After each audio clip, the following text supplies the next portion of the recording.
0% home loan. ಆಶ್ಚರ್ಯವಾಗ್ತಿದೆ ಅಲ್ಲ? ಬನ್ನಿ, ಬಡ್ಡಿಯನ್ನು ಶೂನ್ಯವಾಗಿಸುವುದು ಹೇಗೆ ಎನ್ನುವುದನ್ನು ಪ್ರಾಕ್ಟಿಕಲ್ ಆಗಿ ಕಲಿಯೋಣ.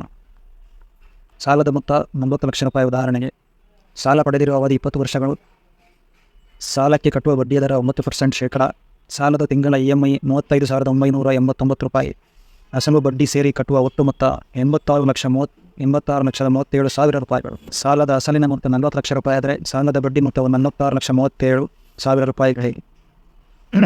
ಹಾಗಾದರೆ ಇದನ್ನು 0 ಆಗಿ ಮಾಡಿಸುವುದು ಹೇಗೆ? ಈ ಒಂದು ಹೂಡಿಕೆ ಲೆಕ್ಕಾಚಾರ ಬಳಸಿದರೆ ನಿಮ್ಮ ಹೋಮ್ ಲೋನ್ ಬಡ್ಡಿ 0% ಆಗುತ್ತದೆ. ಈ ಸೂತ್ರ ಪಾಲಿಸಿದರೆ ಇದರ ಸಾಲದ ಬಡ್ಡಿ ಸಂಪೂರ್ಣ ವಾಪಸ್ ಪಡೆಯುವುದು ಹೇಗೆ? ಉದಾಹರಣೆಗೆ, 40 ಲಕ್ಷ ರೂಪಾಯಿ ಸಾಲದ ಮೊತ್ತದಲ್ಲಿ 16% ಮೊತ್ತ SIPಗೆ ಹೂಡಿಕೆ ಮಾಡಿ. ಅಂದರೆ ಪ್ರತಿ ತಿಂಗಳು 6,400 ರೂಪಾಯಿಯನ್ನು SIPಯಲ್ಲಿ ಹೂಡಿಕೆ ಮಾಡಿ.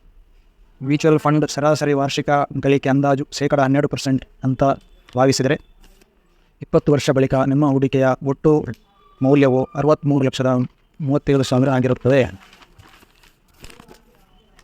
20 ವರ್ಷಗಳಲ್ಲಿ SIPಗೆ ಹೂಡಿಕೆ ಮಾಡಿದ ಮೊತ್ತವು 15,26,000. ಹೂಡಿಕೆ ಮೊತ್ತ ಕಳೆದಾದ SIPಯಲ್ಲಿ ಸಿಗುವ ಆದಾಯ 47,95,000.